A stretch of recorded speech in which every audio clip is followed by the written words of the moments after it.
ನಮಸ್ಕಾರ. ನಾನು ತಿಪ್ಪೇಸ್ವಾಮಿ, ಸರ್ಕಾರಿ ಪ್ರಥಮ ದರ್ಜೆ ಕಾಲೇಜು ಕೊರಟಗೆರೆ ಅರ್ಥಶಾಸ್ತ್ರ ವಿಷಯದಲ್ಲಿ ಸಹಾಯಕ ಪ್ರಾಧ್ಯಾಪಕರಾಗಿ ಕಾರ್ಯನಿರ್ವಹಿಸ್ತಿದ್ದೇನೆ. ನಾನು ಆಯ್ಕೆ ಮಾಡ್ಕೊಂಡಿರ್ತಕ್ಕಂಥ ವಿಷಯ ಲಿಮಿಟೇಷನ್ಸ್ ಆಫ್ ಮಾರ್ಷಾಲಿಯನ್ ಅಪ್ರೋಚ್. ಮಾರ್ಷಲ್ ರವರ ಸಂಖ್ಯಾಸೂಚಕ ತುಷ್ಟಿಗುಣ ವಿಶ್ಲೇಷಣೆಯ ದೋಷಗಳು ಅಥವಾ ಮಿತಿಗಳ ಬಗ್ಗೆ ನಾನೀಗ ಪ್ರಸ್ತುತ ಚರ್ಚೆ ಮಾಡ್ತಾ ಇದ್ದೀನಿ. Marshallian approach, professor Alfred Marshallian approach, like the law of diminishing marginal utility, the law of equal marginal utility and consumer surplus have been criticized on many grounds. Modern economists like Cannon, Nicholson, Taussig, Jayarix and Professor Samuelson have made following criticisms of the Marshallian approach. ಅಂದರೆ marshal ಅವರ ತುಷ್ಟಿಗುಣ ವಿಶ್ಲೇಷಣೆ, ಅದನ್ನು ಸಂಖ್ಯಾಸೂಚಕ ತುಷ್ಟಿಗುಣ ವಿಶ್ಲೇಷಣೆ ಅಂತ ಕರಿತೀವಿ. ಈ ಒಂದು ಸಂಖ್ಯಾಸೂಚಕ ತುಷ್ಟಿಗುಣ ವಿಶ್ಲೇಷಣೆಯಲ್ಲಿ ಮೂರು ಪ್ರಮುಖವಾಗಿರ್ತಕ್ಕಂಥ ನಿಯಮಗಳನ್ನು ನಾವು ನೋಡ್ತಾ ಇದ್ದೀವಿ. ಈ ಮೂರು ಪ್ರಮುಖವಾಗಿರ್ತಕ್ಕಂಥ ನಿಯಮಗಳು ಅಂತಾರೆ ಗೋಸೆನ್ನ ಒಂದನೇ ನಿಯಮ ಆಗಿರ್ತಕ್ಕಂಥ the law of diminishing marginal utility, ಅದನ್ನು ಇಳಿಮುಖ ಸೀಮಾಂತ ತುಷ್ಟಿಗುಣ ನಿಯಮ ಅಂತ ಕರಿತೀವಿ. ಹಾಗೆಯೇ ಗೋಸೆನ್ ರವರ ಎರಡನೇ ನಿಯಮ ಅಂತಂದರೆ ಅದು the law of equal marginal utility, ಅದನ್ನು ಸಮಸೀಮಾಂತ ತುಷ್ಟಿಗುಣ ನಿಯಮ ಅಂತ ಕರಿತೀವಿ. ಹಾಗೆಯೇ ಅನುಭೋಗಿ ಅಧಿಕ ತೃಪ್ತಿ ಅಂತಕ್ಕಂಥ ಒಂದು ಸಿದ್ಧಾಂತ. ಈ ಮೂರು ನಿಯಮಗಳನ್ನು ನಾವು ಸಂಖ್ಯಾಸೂಚಕ ತುಷ್ಟಿಗುಣ ವಿಶ್ಲೇಷಣೆಯಲ್ಲಿ ನೋಡ್ತೀವಿ. ಸೊ ಈ ಒಂದು ಸಂಖ್ಯಾಸೂಚಕ ತುಷ್ಟಿಗುಣ ವಿಶ್ಲೇಷಣೆಯಲ್ಲಿ ಬರ್ತಕ್ಕಂಥ ಈ ಒಂದು ನಿಯಮಗಳು, ಆ ನಿಯಮಗಳಲ್ಲಿ ಹಲವಾರು ದೋಷಗಳನ್ನು ಹುಡುಕಿ ತೆಗೆದಿದ್ದಾರೆ ಈ ಒಂದು ಆಧುನಿಕ ಅರ್ಥಶಾಸ್ತ್ರಜ್ಞರಾಗಿರ್ತಕ್ಕಂಥ ಜೆಆರ್ಎಕ್ಸ್ ಮತ್ತು RJDLN ಮತ್ತು ಪ್ರೊಫೆಸರ್ ಸ್ಯಾಮ್ಯುಯಲ್ಸನ್ ರವರು. ಸೊ ಈ ಒಂದು ಸಂಖ್ಯಾಸೂಚಕ ತುಷ್ಟಿಗುಣ ವಿಶ್ಲೇಷಣೆ ಅಧ್ಯಯನಕ್ಕೆ ಸರಳವಾಗಿದ್ರೂ ಕೂಡ ಈ ಒಂದು ವಿಶ್ಲೇಷಣೆ ಹಲವಾರು ದೋಷಗಳನ್ನು ಒಳಗೊಂಡಿದೆ. ಹಾಗಾಗಿ ಇದಕ್ಕೆ ಪರ್ಯಾಯವಾಗಿರ್ತಕ್ಕಂಥ ಒಂದು ವಿಶ್ಲೇಷಣೆಯನ್ನು ಹುಡುಕೋದಕ್ಕಾಗಿ ಈ ಒಂದು ವಿಶ್ಲೇಷಣೆಯಲ್ಲಿ ಕಂಡುಬರ್ತಿರ್ತಕ್ಕಂಥ ಈ ಒಂದು ದೋಷಗಳು ಹೇಗೆ ಅನ್ನೋದನ್ನು ತಿಳಿಯಪಡಿಸೋದಕ್ಕಾಗಿ ಹಲವಾರು ಆರ್ಥಿಕ ಚಿಂತಕರು ಈ ಒಂದು ಸಂಖ್ಯಾಸೂಚಕ ತುಷ್ಟಿಗುಣ ವಿಶ್ಲೇಷಣೆಯಲ್ಲಿ ಕಂಡುಬರ್ತಿರ್ತಕ್ಕಂಥ ಈ ಒಂದು ದೋಷಗಳನ್ನು ಪಟ್ಟಿ ಮಾಡಿ ತಿಳಿಯಪಡಿಸಿದ್ದಾರೆ. ಸೊ ಅವರ ಪ್ರಕಾರ ಆ ದೋಷಗಳು, ದಿ ಲಿಮಿಟೇಷನ್ಸ್ ಅಂತಂತಂದರೆ, so measurement of cardinal utility is impossible, wrong assumption of independent utilities and unrealistic assumption of constant marginal utility of money and too many assumptions. So these are all the limitations of cardinal utility analysis, and also this analysis considers only single commodity model, subjective nature of utility and ignorance of income effect, price effect and substitution effect. And also this cardinal utility analysis fails to consider Giffen paradox. And also this cardinal utility limited scope and no evidences. These are all the limitations of cardinal utility analysis. So ಒಂದು ಏನಪ್ಪ ಅಂತಾರೆ, ಈ ಒಂದು ಸಂಖ್ಯಾಸೂಚಕ ತುಷ್ಟಿಗುಣ ವಿಶ್ಲೇಷಣೆಯಲ್ಲಿ ನಾವು ನೋಡ್ತಿರ್ತಕ್ಕಂಥ ಕೆಲವೊಂದು ಪ್ರಮುಖ ದೋಷಗಳು ಅಂತಾರೆ. ನಂಬರ್ 1 ಅಂತಂದರೆ ಅದು ಸಂಖ್ಯಾಸೂಚಕ ತುಷ್ಟಿಗುಣ ವಿಶ್ಲೇಷಣೆಯಲ್ಲಿ ಸರಕುಗಳಿಂದ ಲಭ್ಯವಾಗ್ತಕ್ಕಂಥ ಈ ಒಂದು ತುಷ್ಟಿಗುಣವನ್ನು ಮಾಪನ ಮಾಡಬಹುದು. ಯಾವುದ್ರ ಮುಖಾಂತರ? ಕಾರ್ಡಿನಲ್ ನಂಬರ್ಸ್ ಮುಖಾಂತರ ಮಾಪನ ಮಾಡ್ಬೋದು ಅಂತ ಹೇಳ್ತಾರೆ. ಆದರೆ ಅದು ಅಷ್ಟೊಂದು ಸಮಂಜಸವಾಗಿರ್ತಕ್ಕಂಥ ಅಂಶ ಅಲ್ಲ ಅಂತ ಅಂದ್ಬಿಟ್ಟು ಇದನ್ನು ಟೀಕೆ ಮಾಡಿದ್ದಾರೆ. ಯಾಕೆಂತಂದರೆ ತುಷ್ಟಿಗುಣ ಅಂತಕ್ಕಂಥದ್ದು ಒಂದು ಮಾನಸಿಕವಾಗಿರ್ತಕ್ಕಂಥ ಅಂಶ. ಸೊ ಇದು ವ್ಯಕ್ತಿಯಿಂದ ವ್ಯಕ್ತಿಗೆ, ಪ್ರದೇಶದಿಂದ ಪ್ರದೇಶಕ್ಕೆ ಭಿನ್ನವಾಗಿರುತ್ತದೆ. ಇದಕ್ಕೆ ಯಾವುದೇ ರೀತಿ ನೈತಿಕ ಕಟ್ಟುಪಾಡುಗಳು ಅಂತಕ್ಕಂಥದ್ದು ಇಲ್ಲ. ಹಾಗಾಗಿ ಇದನ್ನು ನೇರವಾಗಿ ಮಾಪನ ಮಾಡೋದು ಸಮಂಜಸವಲ್ಲ ಅಂತ ಅಂದ್ಬಿಟ್ಟು ಈ ಒಂದು ವಿಶ್ಲೇಷಣೆಯನ್ನು ಟೀಕೆ ಮಾಡಿದ್ದಾರೆ.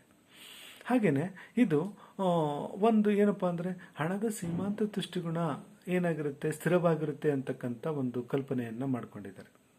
ಸೊ ಎಲ್ಲ ಸಂದರ್ಭದಲ್ಲೂ ಕೂಡ ಹಣದ ಸೀಮಾಂತ ತುಷ್ಟಿಗುಣ ಸ್ಥಿರವಾಗಿರುತ್ತೆ ಅಂತ ಹೇಳೋದಕ್ಕಾಗೋದಿಲ್ಲ. ಯಾಕೆಂತಂದರೆ ಶ್ರೀಮಂತ ವರ್ಗದವರ ಬಳಿ ಹಣದ ಪ್ರಮಾಣ ಹೆಚ್ಚಾಗಿರುತ್ತೆ. ಹಾಗಾಗಿ ಅವರಿಗೆ ಆ ಒಂದು ಹಣದಿಂದ ಲಭ್ಯವಾಗ್ತಕ್ಕಂಥ ಸೀಮಾಂತ ತುಷ್ಟಿಗುಣ ಕಡಿಮೆ ಇರುತ್ತೆ. ಬಟ್ ಬಡವರ್ಗದ ವಿಚಾರದಲ್ಲಿ ಅವರಲ್ಲಿ ಹಣದ ಪ್ರಮಾಣ ಕಡಿಮೆ ಇರುತ್ತೆ. ಹಾಗಾಗಿ ಅವರಿಗೆ ಹಣದ ಸೀಮಾಂತ ತುಷ್ಟಿಗುಣ ಹೆಚ್ಚಾಗಿರುತ್ತೆ. ಸೊ ಹೀಗಾಗಿ ಹಣದ ಸೀಮಾಂತ ತುಷ್ಟಿಗುಣದಲ್ಲಿ ಕೂಡ ವ್ಯತ್ಯಾಸಗಳನ್ನು ನಾವು ವಾಸ್ತವಿಕವಾಗಿ ನೋಡೋದ್ರಿಂದ ಈ ಒಂದು ಸಂಖ್ಯಾಸೂಚಕ ತುಷ್ಟಿಗುಣ ವಿಶ್ಲೇಷಣೆ ಏನು ಹೊಂದಿದೆಯಲ್ಲ, ಆ ಒಂದು ಅವಾಸ್ತವಿಕವಾಗಿರ್ತಕ್ಕಂಥ ಕಲ್ಪನೆ, that is called the unrealistic assumption of constant marginal utility of money, ಇದು ಅಷ್ಟೊಂದು ಸಮಂಜಸ ಅಲ್ಲ ಅಂತ ಅಂದ್ಬಿಟ್ಟು ಟೀಕೆ ಮಾಡಿದ್ದಾರೆ. ಅದ್ರ ಜೊತೆಗೆ ಅನೇಕ ಈ ಒಂದು ಕಲ್ಪನೆಗಳ ಆಧಾರದ ಮೇಲೆ ಇದು ರಚನೆಯಾಗಿದೆ. ಏನಪ್ಪ ಅಂದರೆ ಅನುಭೋಗಿ ಹವ್ಯಾಸ ಸ್ಥಿರವಾಗಿರಬೇಕು, ಅವನ ಆಯ್ಕೆ ಮತ್ತು ಅಭಿರುಚಿ ಸ್ಥಿರವಾಗಿರಬೇಕಾಗುತ್ತೆ. ಅದೇ ರೀತಿ ಈ ಒಂದು ಲಭ್ಯವಾಗ್ತಕ್ಕಂಥ ಸರಕುಗಳನ್ನು ಈ ಒಂದು ಸಂಖ್ಯೆಗಳ ಮುಖಾಂತರ ಮಾಪನ ಮಾಡಲಾಗುತ್ತೆ ಮತ್ತು ಹಣದ ಸೀಮಾಂತ ದೃಷ್ಟಿಗಳು ಸ್ಥಿರವಾಗಿರುತ್ತೆ. ಈ ಥರ ಹಲವಾರು ಕಲ್ಪನೆಗಳ ಆಧಾರದ ಮೇಲೆ ಈ ಒಂದು ನಿಯಮ ಅಥವಾ ಈ ಒಂದು ವಿಶ್ಲೇಷಣೆ ಪ್ರತಿಪಾದನೆ ಆಗಿದೆ. ಹೀಗಾಗಿ ಈ ಒಂದು ಕಲ್ಪನೆಗಳು ಅಷ್ಟೊಂದು ಸಮಂಜಸವಾಗಿರ್ತಕ್ಕಂಥ ಕಲ್ಪನೆಗಳಲ್ಲ ಅಂತ ಅಂದ್ಬಿಟ್ಟು ಜೆಆರ್ಎಕ್ಸು RJD LN ಪ್ರೊಫೆಸರ್ PA ಸ್ಯಾಮ್ಯುಲ್ಸನ್ ರವರು ಟೀಕೆ ಮಾಡಿದ್ದಾರೆ. ಹಾಗೆಯೇ ಇದು ಒಂದು ಸಿಂಗಲ್ ಕಮಾಡಿಟಿ ಮಾಡೆಲ್ ಅಂತಂದರೆ ಇಳಿಮುಖ ಸೀಮಾಂತ ದೃಷ್ಟಿಕೋನ ನಿಯಮದಲ್ಲಿ ಪ್ರೊಫೆಸರ್ ಆಲ್ಫ್ರೆಡ್ ಮಾರ್ಷಲ್ಲು ಈ ಒಂದು ನಿಯಮವನ್ನು ಅಭಿವೃದ್ಧಿಪಡಿಸ್ತಕ್ಕಂಥ ಸಂದರ್ಭದಲ್ಲಿ ಕೇವಲ ಒಂದು ಸರಕಿನ ವಿವಿಧ ಘಟಕಗಳನ್ನು ಮಾತ್ರ ಆಯ್ಕೆ ಮಾಡ್ಕೊಂಡಿದ್ದಾನೆ. ಸೊ ಒಂದು ಸಿಂಗಲ್ ಕಮಾಡಿಟಿಯನ್ನು ಆಯ್ಕೆ ಮಾಡಿಕೊಂಡಿದ್ದಾನೆ. ಆ ಒಂದು ಸಿಂಗಲ್ ಕಮಾಡಿಟಿಗೆ ಸಂಬಂಧಪಟ್ಟಿರ್ತಕ್ಕಂಥ ಈ ಒಂದು ಘಟಕಗಳನ್ನು ಒಂದಾದ ನಂತರ ಒಂದು ಸೇವಿಸುತ್ತಾ ಹೋದಂತೆಲ್ಲ ಆ ಹೆಚ್ಚುವರಿ ಘಟಕಗಳಿಂದ ಅವನಿಗೆ ಲಭ್ಯವಾಗ್ತಕ್ಕಂಥ ಸೀಮಾಂತ ದೃಷ್ಟಿಕೋನ ಏನಾಗುತ್ತೆ, ಕ್ರಮೇಣವಾಗಿ ಇಳಿಮುಖವಾಗುತ್ತಾ ಹೋಗುತ್ತೆ ಅಂತ ಹೇಳ್ಬಿಟ್ಟು the law of diminishing marginal ಯುಟಿಲಿಟಿಯಲ್ಲಿ ಪ್ರೊಫೆಸರ್ ಆಲ್ಫ್ರೆಡ್ ಮಾರ್ಷಲ್ರು ಪ್ರತಿಪಾದನೆ ಮಾಡ್ತಾರೆ. But the law of equal marginal ಯುಟಿಲಿಟಿಯಲ್ಲಿ ಸಮಸೀಮಾಂತ ದೃಷ್ಟಿಕೋನ ನಿಯಮದಲ್ಲಿ ಪ್ರೊಫೆಸರ್ ಆಲ್ಫ್ರೆಡ್ ಮಾರ್ಷಲ್ ಏನಪ್ಪ ಹೇಳ್ತಾರೆ ಅಂತಂದರೆ, ಎರಡು ಸರಕುಗಳನ್ನು ಆಯ್ಕೆ ಮಾಡಿಕೊಂಡು ಅವನಲ್ಲಿರ್ತಕ್ಕಂಥ ಮಿತವಾಗಿರ್ತಕ್ಕಂಥ ಆದಾಯವನ್ನು ಜವಾಬ್ದಾರಿಯುತವಾಗಿ ವೆಚ್ಚ ಮಾಡೋದ್ರ ಮುಖಾಂತರ ಆ ಎರಡು ಸರಕುಗಳಿಂದ ಲಭ್ಯವಾಗ್ತಕ್ಕಂಥ ಸೀಮಾಂತ ದೃಷ್ಟಿಕೋನ ಸಮನಾಗೋ ರೀತಿ ಹಣವನ್ನು ವೆಚ್ಚ ಮಾಡಿದಾಗ ಆ ಎರಡು ಸರಕುಗಳಿಂದ ಅವನಿಗೆ ಲಭ್ಯವಾಗ್ತಕ್ಕಂಥ ಒಟ್ಟು ದೃಷ್ಟಿಕೋನ ಗರಿಷ್ಠ ಮಟ್ಟದಲ್ಲಿರುತ್ತೆ ಅಂತ ಅಂದ್ಬಿಟ್ಟು ಸಮಸೀಮಾಂತ ದೃಷ್ಟಿಕೋನ ನಿಯಮದಲ್ಲಿ ಪ್ರೊಫೆಸರ್ ಆಲ್ಫ್ರೆಡ್ ಮಾರ್ಷಲ್ ಅವರು ಹೇಳ್ತಾರೆ. ಸೊ ಇಲ್ಲಿ ನೋಡಿ, the law of diminishing marginal utility ಹಾಗೆಯೇ the law of equal marginal utility ಅಂತಕ್ಕಂಥ ಒಂದು ಕಾನ್ಸೆಪ್ಟನ್ನು ಕಾರ್ಡಿನಲ್ ಯುಟಿಲಿಟಿ ಅನಾಲಿಸಿಸಲ್ಲಿ ಪ್ರೆಸೆಂಟ್ ಮಾಡ್ತಕ್ಕಂಥ ಸಂದರ್ಭದಲ್ಲಿ ಕೇವಲ ಒಂದು ಸರಕಿನ ಮಾದರಿ ಮತ್ತು ಎರಡು ಸರಕಿನ ಮಾದರಿಗಳನ್ನು ಆಯ್ಕೆ ಮಾಡ್ಕೊಳ್ತಾರೆ. ಸೊ ಎಲ್ಲ ಸಂದರ್ಭದಲ್ಲಿ ಕನ್ಸ್ಯೂಮರ್ಸು ಕೇವಲ ಒಂದು ಸರಕನ್ನು ಅಥವಾ ಎರಡು ಸರಕನ್ನು ಕೊಳ್ಳೋದಿಲ್ಲ. ಈಗ ಪ್ರಸ್ತುತ ಇರ್ತಕ್ಕಂಥ ಮಾರುಕಟ್ಟೆ ಸನ್ನಿವೇಶದಲ್ಲಿ ಅನುಭೋಗಿಗಳ ಮುಂದೆ ನಾನಾ ರೀತಿಯ ಆಯ್ಕೆಗಳಿರ್ತವೆ. ಅನೇಕ ಸರಕುಗಳನ್ನು ನೋಡ್ತೀವಿ. ಆ ಸರಕುಗಳಿಗೆ ಸಂಬಂಧಪಟ್ಟಿರ್ತಕ್ಕಂಥ ಬದಲಿ ಸರಕುಗಳನ್ನು ಕೂಡ ಮಾರುಕಟ್ಟೆಯಲ್ಲಿ ನೋಡ್ತೀವಿ.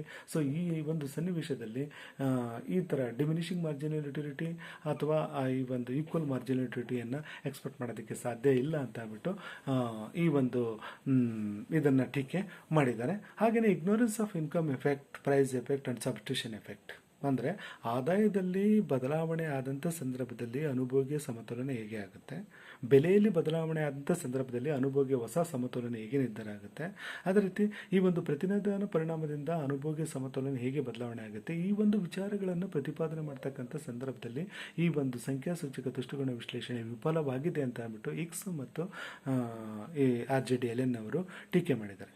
ಯಾಕೆಂತಂದರೆ ಬೆಲೆಯಲ್ಲಿ ಸ್ಥಿರತೆ ಇರುತ್ತೆ, ಆದಾಯದಲ್ಲಿ ಸ್ಥಿರತೆ ಇರುತ್ತೆ, ಪ್ರತಿ ಏನು ಸಬ್ಸ್ಟಿಟ್ಯೂಟ್ ಗೂಡ್ಸ್ ಇರೋದಿಲ್ಲ ಅಂತ ಕೆಲವೊಂದು ಕಲ್ಪನೆಗಳನ್ನು ಇಟ್ಕೊಂಡಿದ್ದಾರೆ. ಆದರೆ ಇವೆಲ್ಲನೂ ಕೂಡ ವೇರಿಯಬಲ್ಸು. ಪ್ರೈಸಸಲ್ಲಿ ಬದಲಾವಣೆ ಆಗುತ್ತೆ, ಇನ್ಕಮಲ್ಲಿ ಬದಲಾವಣೆ ಆಗುತ್ತೆ.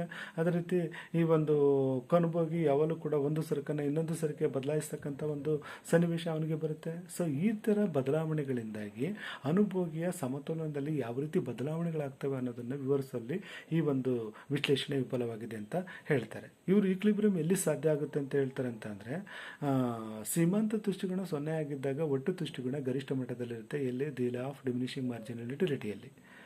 ಅದೇ ರೀತಿ ಸಮಸೀಮಾಂತ ದೃಷ್ಟಿಕೋನ ನಿಯಮದಲ್ಲಿ ಅನುಭೋಗಿ ತನ್ನ ಬಳಿ ಇರತಕ್ಕಂಥ ಮಿತವಾಗಿರ್ತಕ್ಕಂಥ ಆದಾಯವನ್ನು ವ್ಯವಸ್ಥಿತ ರೀತಿಯಲ್ಲಿ ವೆಚ್ಚ ಮಾಡ್ತಕ್ಕಂಥ ಸಂದರ್ಭದಲ್ಲಿ ಆ ಎರಡು ಸರಕುಗಳಿಂದ ಲಭ್ಯವಾಗ್ತಕ್ಕಂಥ ಸೀಮಾಂತ ದೃಷ್ಟಿಕೋನ ಸಮನಾಗೋ ರೀತಿ ಹಣವನ್ನು ವೆಚ್ಚ ಮಾಡಿದಾಗ ಆ ಎರಡು ಸರಕುಗಳಿಂದ ಅವನಿಗೆ ಲಭ್ಯವಾಗ್ತಕ್ಕಂಥ ಒಟ್ಟು ದೃಷ್ಟಿಕೋನ ಗರಿಷ್ಠ ಮಟ್ಟದಲ್ಲಿರುತ್ತೆ. ಅದನ್ನು ಕನ್ಸ್ಯೂಮರ್ ಈಕ್ಲಿಬ್ರಿಯಂ ಅಂತ ಹೇಳ್ತಾರೆ. ಸೊ ಈ ಈಕ್ಲಿಬ್ರಿಯಂ ಅಂತಕ್ಕಂಥದ್ದು ಎಲ್ಲ ಸಂದರ್ಭದಲ್ಲಿ ಇದೇ ರೀತಿ ಇರೋದಕ್ಕೆ ಸಾಧ್ಯ ಆಗೋದಿಲ್ಲ. ಬೆಲೆಯಲ್ಲಿ ಬದಲಾವಣೆ ಆದಾಗ ಆಗ ಕನ್ಸ್ಯೂಮರ್ ಈಕ್ಲಿಬ್ರಿಯಮಲ್ಲಿ ಕೂಡ ಚೇಂಜಸ್ ಆಗುತ್ತೆ. ಇನ್ಕಮಲ್ಲಿ ಬದಲಾವಣೆ ಆದಾಗ ಹೊಸ ಈ ಒಂದು ಕನ್ಸ್ಯೂಮರ್ ಈಕ್ಲಿಬ್ರಿಯಂ ಅಂತಕ್ಕಂಥದ್ದು ಕ್ರಿಯೇಟ್ ಆಗುತ್ತೆ. ಸೊ ಈ ಥರ ಆದಾಯದಲ್ಲಿ ಬದಲಾವಣೆಯಿಂದ ಉಂಟಾಗ್ತಕ್ಕಂಥ ಪರಿಣಾಮಗಳನ್ನು ಬೆಲೆ ಬದಲಾವಣೆಯಿಂದ ಉಂಟಾಗ್ತಕ್ಕಂಥ ಈ ಒಂದು ಬೆಲೆ ಪರಿಣಾಮಗಳನ್ನು ಸಬ್ಸ್ಟಿಟ್ಯೂಟ್ ಎಫೆಕ್ಟನ್ನು ಪರಿಗಣಿಸುವಲ್ಲಿ ಈ ಒಂದು ವಿಶ್ಲೇಷಣೆ ವಿಫಲವಾಗಿದೆ ಅಂತ ಅಂದ್ಬಿಟ್ಟು ಟೀಕೆ ಮಾಡಿದ್ದಾರೆ. ಹಾಗೆಯೇ ಫೇಲ್ಸ್ ಟು ಕನ್ಸಿಡರ್ ಗಿಫನ್ ಪ್ಯಾರಡಾಕ್ಸ್ ಅಂದರೆ ಗಿಫನ್ನ ವಿರೋಧಾಭಾಸವನ್ನು ಪರಿಗಣಿಸುವಲ್ಲಿ ಈ ಒಂದು ನಿಯಮ ವಿಫಲವಾಗಿದೆ ಅಂತ ಹೇಳ್ಬೋದು. ಅಂದರೆ ಇಳಿಮುಖ ಸೀಮಾಂತ ದೃಷ್ಟಿಕೋನ ನಿಯಮದ ಆಧಾರದ ಮೇಲೆ ಬೇಡಿಕೆ ನಿಯಮ ಮತ್ತು ಬೇಡಿಕೆ ರೇಖೆ ಎಡದಿಂದ ಬಲಕ್ಕೆ ಇಳಿಮುಖವಾಗಲು ಕಾರಣ ಆಗಿದೆ ಅಂತ ಅಂದ್ಬಿಟ್ಟು ಹೇಳ್ತೀವಿ. ಓಕೆ, ಬೇಡಿಕೆ ನಿಯಮ ಮತ್ತು ಬೇಡಿಕೆ ರೇಖೆ ಯಾಕೆ ಎಡದಿಂದ ಬಲಕ್ಕೆ ಇಳಿಮುಖವಾಗಿದೆ ಅಂತ ಹೇಳ್ತಕ್ಕಂಥ ಸಂದರ್ಭದಲ್ಲಿ ಈ ಎರಡು ಅಂಶಗಳಿಗೆ ಮೂಲ ಕಾರಣ the law of diminishing marginal utility. ಆದರೆ ಗಿಫನನ ವಿರೋಧಾಭಾಸವನ್ನು ವ್ಯವಸ್ಥಿತ ರೀತಿಯಲ್ಲಿ ಪ್ರತಿಪಾದನೆ ಮಾಡತಕ್ಕಂಥ ಒಂದು ವಿಚಾರದಲ್ಲಿ ಈ ಒಂದು ಸಿದ್ಧಾಂತ ಗಿಫನನ ವಿರೋಧಾಭಾಸವನ್ನು ಪರಿಗಣಿಸುವಲ್ಲಿ ಅಥವಾ ಕನ್ಸಿಡರೇಷನ್ ತಗೊಳ್ತಕ್ಕಂಥ ವಿಚಾರದಲ್ಲಿ ಫೇಲ್ಯೂರ್ ಆಗಿದೆ ಅಂತ ಅಂದ್ಬಿಟ್ಟು ಇದನ್ನು ಟೀಕೆ ಮಾಡಿದ್ದಾರೆ. ಗಿಫನನ ವಿರೋಧಾಭಾಸ ಅಂತ ಅಂದರೆ ಗಿಫನ್ ಅವರ ಸರಕುಗಳ ವಿಚಾರದಲ್ಲಿ ಕೆಲವು ಸಂದರ್ಭದಲ್ಲಿ ಬೆಲೆ ಹೆಚ್ಚಾದರೂ ಬೇಡಿಕೆ ಕಡಿಮೆ ಆಗಲ್ಲ, ಬೆಲೆ ಕಡಿಮೆ ಆದರೂ ಬೇಡಿಕೆ ಹೆಚ್ಚಾಗಲ್ಲ ಅಂತಕ್ಕಂಥ ಒಂದು ಸನ್ನಿವೇಶವನ್ನು ಮೊದಲ ಬಾರಿಗೆ ಸರ್ ರಾಬರ್ಟ್ ಗಿಫನ್ ಅವರು ಪ್ರತಿಪಾದನೆ ಮಾಡಿದ್ದಾರೆ. ಇಂತಹ ಒಂದು ಬೇಡಿಕೆ ನಿಯಮಕ್ಕೆ ವೈರುಧ್ಯವಾಗಿರ್ತಕ್ಕಂಥ ಸನ್ನಿವೇಶವನ್ನು ಗಣನೆಗೆ ತೆಗೆದುಕೊಳ್ತಕ್ಕಂಥ ವಿಚಾರದಲ್ಲಿ ಈ ಒಂದು ನಿಯಮ ವಿಫಲವಾಗಿದೆ ಅಂತ ಅಂದ್ಬಿಟ್ಟು ಹೇಳ್ತಾರೆ. ಹಾಗೆಯೇ ಇದಕ್ಕೆ ಒಂದು ಲಿಮಿಟೆಡ್ ಸ್ಕೋಪ್ ಇದೆ. ಲಿಮಿಟೆಡ್ ಸ್ಕೋಪ್ ಅಂತಂದರೆ ಕೇವಲ ಒಂದು ಸರಕು, ಎರಡು ಸರಕುಗಳನ್ನು ಆಯ್ಕೆ ಮಾಡಿಕೊಂಡು ತನ್ನ ವಿಶ್ಲೇಷಣೆಯನ್ನು ಮಾಡ್ತಕ್ಕಂಥ ಒಂದು ವಿಶ್ಲೇಷಣೆ ಆಗಿದೆ ಯಾವುದು ಸಂಖ್ಯಾಸೂಚಕ ತುಷ್ಟುಗುಣ ವಿಶ್ಲೇಷಣೆ. ಅಂದರೆ ಅದು ಇಳಿಮುಖ ಸೀಮಾಂತ ತುಷ್ಟುಗುಣ ನಿಯಮದಲ್ಲಾಗಿರ್ಬೋದು ಅಥವಾ ಸಮಸೀಮಾಂತ ತುಷ್ಟುಗುಣ ನಿಯಮದಲ್ಲಾಗಿರ್ಬೋದು, ಕೇವಲ ಒಂದು ಅಥವಾ ಎರಡು ಸರಕುಗಳನ್ನು ಪರಿಗಣನೆಗೆ ತೆಗೆದುಕೊಂಡು ವಿಶ್ಲೇಷಣೆ ಮಾಡ್ತಕ್ಕಂಥ ಒಂದು ಸಿಸ್ಟಮ್ ಆಗಿದೆ. ಹಾಗಾಗಿ ಇದು ಒಂದು ಮಿತವಾಗಿರ್ತಕ್ಕಂಥ ವ್ಯಾಪ್ತಿಯನ್ನು ಒಳಗೊಂಡಿರ್ತಕ್ಕಂಥ ವಿಶ್ಲೇಷಣೆ ಅಂತ ಅಂದ್ಬಿಟ್ಟು ಇದನ್ನು ಟೀಕೆ ಮಾಡಿದ್ದಾರೆ. ಹಾಗೆಯೇ ಇದಕ್ಕೆ ಯಾವುದೇ ರೀತಿ ಈ ಒಂದು ಎವಿಡೆನ್ಸ್ ಅಂತಕ್ಕಂಥದ್ದು ಇಲ್ಲ. ಯಾಕೆ ಎವಿಡೆನ್ಸ್ ಅಂತಕ್ಕಂಥದ್ದು ಇಲ್ಲ ಅಂತಾರೆ, ಇದು ಕೇವಲ ಕಲ್ಪನೆಗಳ ಆಧಾರದ ಮೇಲೆ ರಚನೆ ಆಗಿರ್ತಕ್ಕಂಥ ವಿಶ್ಲೇಷಣೆ ಆಗಿರೋದ್ರಿಂದ ಇದಕ್ಕೆ ಯಾವುದೇ ರೀತಿಯ ಪ್ರಾಯೋಗಿಕವಾಗಿರ್ತಕ್ಕಂಥ ಒಂದು ಎವಿಡೆನ್ಸ್ ಅಂತಕ್ಕಂಥದ್ದು ಇಲ್ಲ. ಸೊ ಭೌತಶಾಸ್ತ್ರದಲ್ಲಿ ಮತ್ತು ರಸಾಯನಶಾಸ್ತ್ರದಲ್ಲಿ ಬರ್ತಕ್ಕಂಥ ಈ ಒಂದು ನಿಯಮಗಳಿಗೆ ತನ್ನದೇ ಆಗಿರ್ತಕ್ಕಂಥ ಒಂದು ಎವಿಡೆನ್ಸು ಮತ್ತು ಬೇಸ್ ಇರುತ್ತೆ. ಬಟ್ ಅರ್ಥಶಾಸ್ತ್ರದಲ್ಲಿ ಬರ್ತಕ್ಕಂಥ ನಿಯಮಗಳು ಕೇವಲ ಕಲ್ಪನೆಗಳ ಆಧಾರದ ಮೇಲೆ ರಚನೆ ಆಗಿದ್ದಾವೆ. ಹಾಗಾಗಿ ಇದಕ್ಕೆ ಯಾವುದೇ ರೀತಿ ಈ ಒಂದು ಎವಿಡೆನ್ಸ್ ಇಲ್ಲ ಅಂತ ಅಂದ್ಬಿಟ್ಟು ಇದನ್ನು ಟೀಕೆ ಮಾಡಿದ್ದಾರೆ. ಸೊ ಹೀಗೆ ಪ್ರೊಫೆಸರ್ ಆಲ್ಫ್ರೆಡ್ ಮಾರ್ಷಲ್ ರವರು ಸಂಖ್ಯಾಸೂಚಕ ತುಷ್ಟುಗುಣ ವಿಶ್ಲೇಷಣೆಯನ್ನು ಪ್ರತಿಪಾದನೆ ಮಾಡಿದ್ದಾರೆ. ಈ ಸಂಖ್ಯಾಸೂಚಕ ತುಷ್ಟುಗುಣ ವಿಶ್ಲೇಷಣೆಯಲ್ಲಿ ಪ್ರಮುಖವಾಗಿ 3 ನಿಯಮಗಳಿದ್ದಾವೆ. ಸೊ ಈ ಒಂದು 3 ನಿಯಮಗಳನ್ನು ಸರಳವಾಗಿ ನಾವು ಅರ್ಥೈಸಿಕೊಂಡ್ರೂ ಕೂಡ ಈ ಒಂದು ನಿಯಮಗಳ ರಚನೆ ಮಾಡ್ತಕ್ಕಂಥ ಸಂದರ್ಭದಲ್ಲಿ ಏನು ಕೆಲವೊಂದು ಕಲ್ಪನೆಗಳನ್ನು ಏನು ಇಟ್ಕೊಂಡಿದ್ದಾರಲ್ಲ, ಆ ಒಂದು ಕಲ್ಪನೆಗಳು ಎಲ್ಲ ಸಂದರ್ಭದಲ್ಲಿ ಸ್ಥಿರವಾಗಿರೋದಕ್ಕೆ ಸಾಧ್ಯ ಇಲ್ಲ. ಈ ಸ್ಥಿರವಾಗಿರೋದಕ್ಕೆ ಸಾಧ್ಯವಿಲ್ಲದೆ ಇರತಕ್ಕಂಥ ಒಂದು ಪರಿಸ್ಥಿತಿಯಿಂದಾಗಿ ಈ ಒಂದು ವಿಶ್ಲೇಷಣೆ ಅಥವಾ ಸಂಖ್ಯಾಸೂಚಕ ತುಷ್ಟುಗುಣ ವಿಶ್ಲೇಷಣೆ ಸಾಕಷ್ಟು ಲೋಪದೋಷಗಳನ್ನು ಒಳಗೊಂಡಿದೆ ಅಂತ ಅಂದ್ಬಿಟ್ಟು ಈ ಒಂದು ಸಂಖ್ಯಾಸೂಚಕ ತುಷ್ಟುಗುಣ ವಿಶ್ಲೇಷಣೆಯನ್ನು ವಿರೋಧಿಸಿ ತನ್ನದೇ ಆಗಿರ್ತಕ್ಕಂಥ ಈ ಒಂದು ಸ್ಥಾನಸೂಚಕ ತುಷ್ಟುಗುಣ ವಿಶ್ಲೇಷಣೆಯನ್ನು ಪ್ರತಿಪಾದನೆ ಮಾಡಿದ್ದಾರೆ. ಯಾರು? ಜೆರಿಕ್ಸ್ ಮತ್ತು RJD ಎಲೆನ್ ಅವರು. ಅಂದರೆ ಸಂಖ್ಯಾಸೂಚಕ ತುಷ್ಟುಗುಣ ವಿಶ್ಲೇಷಣೆಯಲ್ಲಿ ಇರ್ತಕ್ಕಂಥ ಲೋಪದೋಷಗಳನ್ನು ಕಂಡುಹಿಡಿದು ಹೇಳಿ ಅದಕ್ಕೆ ಪರ್ಯಾಯವಾಗಿರ್ತಕ್ಕಂಥ ಒಂದು ಅನುಭೋಗ್ಯ ವರ್ತನೆಗೆ ಸಂಬಂಧಪಟ್ಟಿರ್ತಕ್ಕಂಥ ವಿಶ್ಲೇಷಣೆಯನ್ನು ಪ್ರತಿಪಾದನೆ ಮಾಡಿದ್ದಾರೆ. ಯಾರು? ಜೆರಿಕ್ಸ್ ಮತ್ತು RJD ಎಲೆನ್ ಅವರು. ಓಕೆ, ಇದಿಷ್ಟು ಈ ಒಂದು ಇಳಿಮುಖ ಸೀಮಾಂತ ತುಷ್ಟುಗುಣ ನಿಯಮಕ್ಕೆ ಸಂಬಂಧಪಟ್ಟಿರ್ತಕ್ಕಂಥ ಅಥವಾ ಸಮಸೀಮಾಂತ ತುಷ್ಟುಗುಣ ನಿಯಮಕ್ಕೆ ಸಂಬಂಧಪಟ್ಟಿರ್ತಕ್ಕಂಥ ಅಥವಾ ಅನುಭೋಗಿ ಅಧಿಕ ತೃಪ್ತಿಗೆ ಸಂಬಂಧಪಟ್ಟಿರ್ತಕ್ಕಂಥ ಈ ಒಂದು ದೋಷಗಳು ನಾವು ಈ ರೀತಿ ಹೇಳ್ಬೋದು. ಟೋಟಲ್ ಆಗಿ ಪ್ರೊಫೆಸರ್ ಆಲ್ಫ್ರೆಡ್ ಮಾರ್ಷಲ್ ರವರ ಸಂಖ್ಯಾಸೂಚಕ ತುಷ್ಟುಗುಣ ವಿಶ್ಲೇಷಣೆ ಒಂದು ಸರಳವಾಗಿರ್ತಕ್ಕಂಥ ವಿಶ್ಲೇಷಣೆ ಆದರೂ ಕೂಡ ಇದು ಹಲವಾರು ದೋಷಗಳನ್ನು ಒಳಗೊಂಡಿದೆ ಅಂತ ಹೇಳ್ಬಿಟ್ಟು ಈ ಒಂದು ವಿಶ್ಲೇಷಣೆಯನ್ನು ಆಧುನಿಕ ಆರ್ಥಿಕ ಚಿಂತಕರು ಟೀಕೆ ಮಾಡಿದ್ದಾರೆ. Okay, thank you very much.